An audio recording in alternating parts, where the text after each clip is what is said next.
इस शिक्षण कार्य में सभी भैया बहनों का हार्दिक स्वागत अभिनंदन। कक्षा नवमी विषय विज्ञान गुरुत्वाकर्षण बल भाग 4 में आज हम आर्किमिडीज के सिद्धांत के बारे में अध्ययन करेंगे।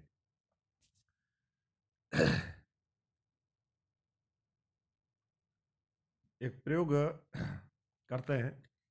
एक पत्थर का टुकड़ा लेना है, उसे कामीदार तुले या रबड़ की डोरी के एक सिरे से बांध देना है, जैसा ये चित्र में दे रखा है।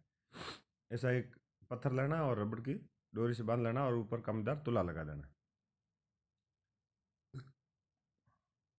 पत्थर के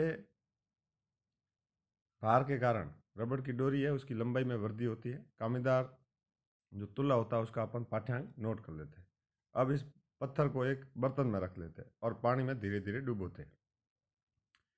पहले जो ए वाला चित्र है, इस प्रकार से सिंपल रबड़ की डोरी से बांधकर और पत्थर का अपन कामीदार तुले से पाठ्यांक नोट कर लेते हैं। दूसरी स्थिति के अंदर एक पात्र लेते हैं, उसमें पानी भर लेते हैं और उसके अंदर है जो उस पत्थर को डुबाते हैं और कामीदार तुले को जो पाठ्यांक नोट कर लेते हैं। हवा में लटके पत्थर के टुकड़े के कारण के भार के कारण रबड़ की डोरी में प्रसार होता है। हवा में जब ये पत्थर लटक रहा होता है पहली स्थिति में, तब उसकी डोरी में वृद्धि होती है। पत्थर को पानी में डुबोने पर डोरी के प्रसार में कमी आती है। जैसे ही पत्थर को धीरे धीरे पानी में नीचे डुबाया जाता है, डोरी की लंबाई में या तुला के पाठ्यांक में भी कमी आ जाती है। तथापि जब पत्थर पानी में पूरी तरीके से डूब जाता है तो उसके बाद में कोई परिवर्तन दिखाई नहीं देता है। रबड़ की डोरी की लंबाई में परिवर्तन या पाठ्यांक में वृद्धि पत्थर के भार के कारण होती है, क्योंकि पत्थर को पानी में डुबोने पर इन वृद्धियों में कमी आ जाती है। इसका अर्थ है कि पत्थर पर ऊपर की दिशा में कोई बल लगता है। इसके परिणाम स्वरूप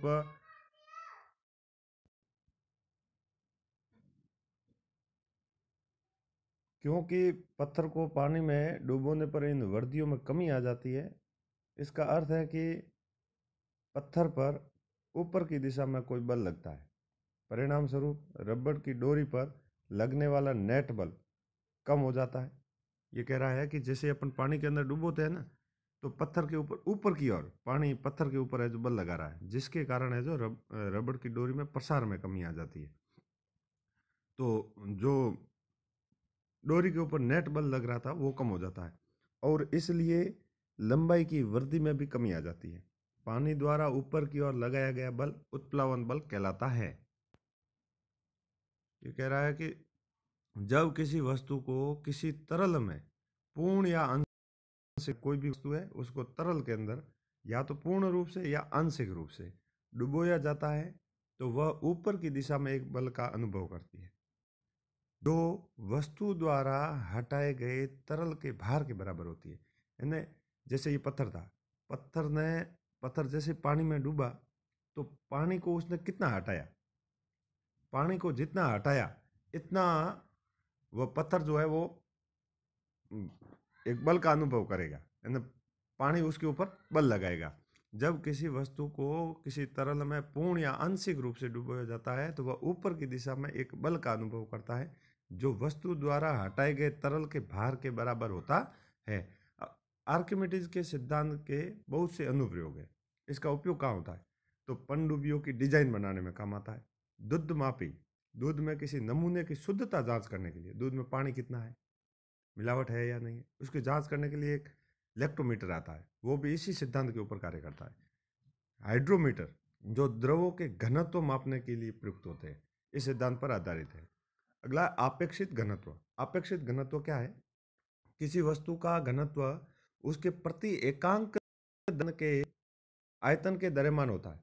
किसी वस्तु का घनत्व है उसके प्रति एकांक आयतन के द्रव्यमान को कहते हैं। किसी भी वस्तु का प्रति एकांक आयतन के द्रव्यमान जो होता है उसको है जो वस्तु का घनत्व कहते हैं।